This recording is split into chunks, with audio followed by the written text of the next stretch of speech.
មានទីតាំងហាងនៅទំនេរដែលអាចប្រើបន្ថែមបានឬកំពុងស្វែងរកឱកាសដើម្បីបង្កើនចំណូលទៅលើអាជីវកម្មហើយលោកអ្នកបានលើពីការប្រកាសរកភ្នាក់ងារ Master Agent ទាំង25រាជធានីខេត្តរបស់ធនាគារជាតិមកហើយឬនៅ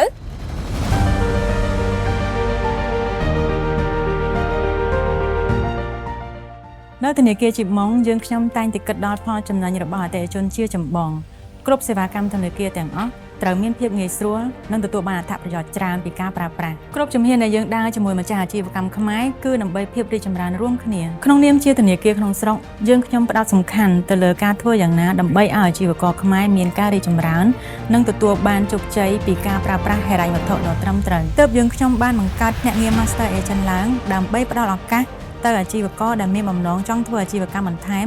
ឬក៏ចង់បង្កើនប្រាក់ចំណូលរបស់គាត់ភ្នាក់ងារ Master Agent របស់ធនាគារជីបម៉ុងនឹងទទួលបានអត្ថប្រយោជន៍ពិសេសដូចជាទទួលបានចំណូលពីគ្រប់ប្រតិបត្តិការទាំងអស់រាប់ចាប់ពីការដកដាក់និងផ្ទេរប្រាក់ការទូទាត់វិក័យប័ត្រផ្សេងៗ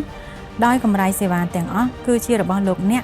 មិនមានការបែងចែកជាមួយធនាគារទេបន្ថែមពីនេះលោកអ្នកកាន់តែចំណេញដោយធនាគារផ្ដល់ជូនអត្រាការប្រាក់ខ្ពស់ជូនដល់លោកអ្នកថែមទៀតផងដើម្បីក្លាយទៅជាភ្នាក់ងារ Master Agent របស់ធនាគារជីបម៉ុងលោកអ្នកគ្រាន់តែមានទីតាំងអាជីវកម្មធំទូលាយសមរម្យដែលអាចរៀបចំកន្លែងផ្ដល់សេវាកម្មជូនអតិថិជនបានដូច្នេះម្ចាស់អាជីវកម្មដែលមានបំណងចង់ក្លាយជាភ្នាក់ងារ Master Agent របស់ធនាគារជីបម៉ុងនៅគ្រប់25ខេត្តក្រុង